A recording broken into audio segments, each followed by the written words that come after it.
Question number 14 को। तो question number 14 को पहले समझ लेते हैं कि यहाँ पर क्या बोला गया है। यहाँ पर कहा गया है कि एक गर्ल है जो कि 1.2 मीटर टॉल है। तो ये हमारी गर्ल है जो कि 1.2 मीटर टॉल है।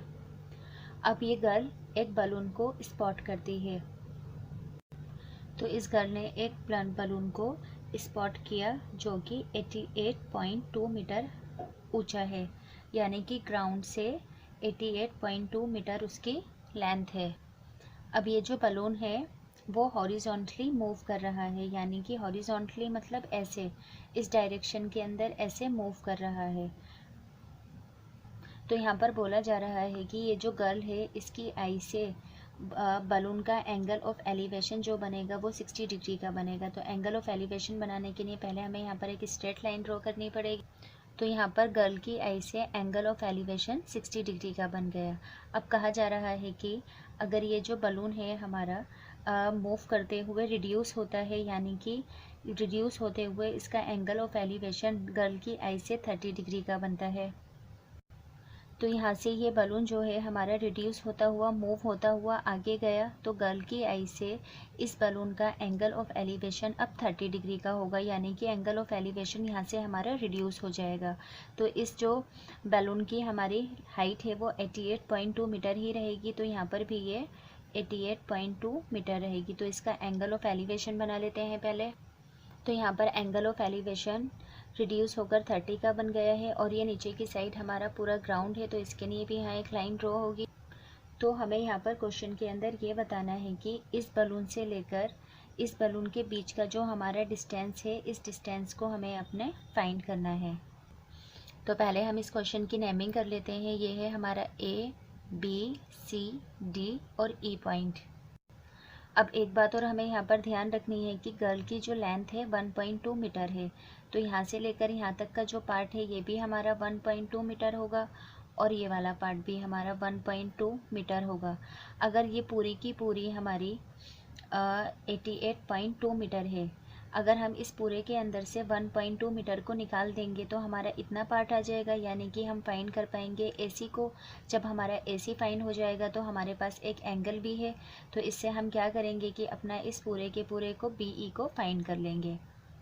तो हम क्या करेंगे कि 88.2 में से माइनस कर देंगे 1.2 को, तो AC आ जाएगा यहाँ पर हमारा 87, यानी कि हमारा ये पार्ट आया था DE, तो ये भी हमारा 87 होगा और AC भी हमारा 87 होगा।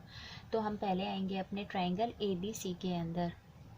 ट्राइंगल ABC जो है हमारा छोटा ट्राइंगल है और इसका थीटा है हमारा 30, यानी कि ये A, B और C थीटा के सामने वाला क्या होता है हमारा परपेंडिकुलर, और हमें यहाँ पर क्या चाहिए अपना बेस यानी कि BC।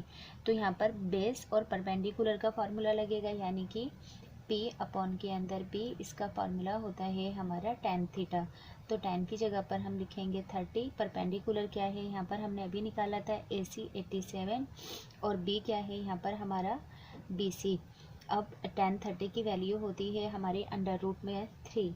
अब ये होगी हमारी 87 अपॉन के अंदर BC, यानी कि BC इज इक्वल्स 87 मल्टीप्लाई की वैल्यू इधर आकर डिवाइड के अंदर आ जाएगी, तो यहाँ पर हमारा BC फाइंड हो जाएगा।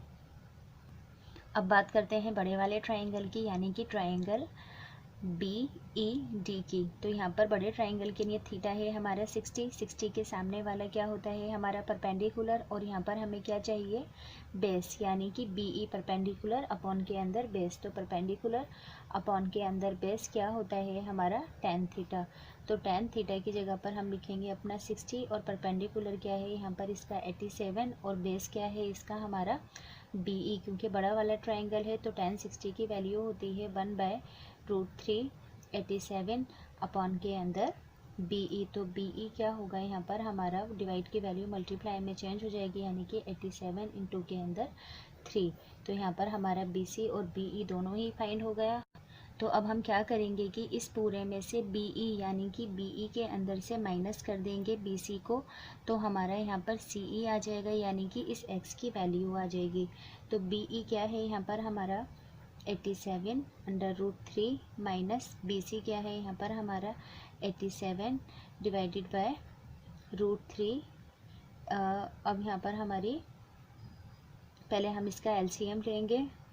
तो LCM क्या होगा, √3 को 1 से करने के ऊपर √3 को एक बार 87 √3/1, नीचे वाले वाल की कोई वैल्यू नहीं, तो यहाँ पर क्या बचा हमारा 87 √3 इंटू के अंदर √3।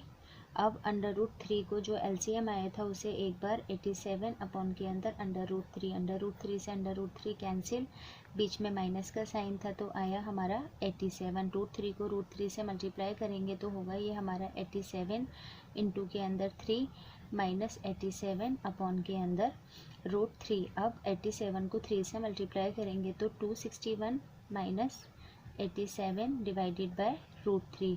261 में से 87 को माइनस करने पर आएगा हमारा 174 डिवाइडेड बाय √3।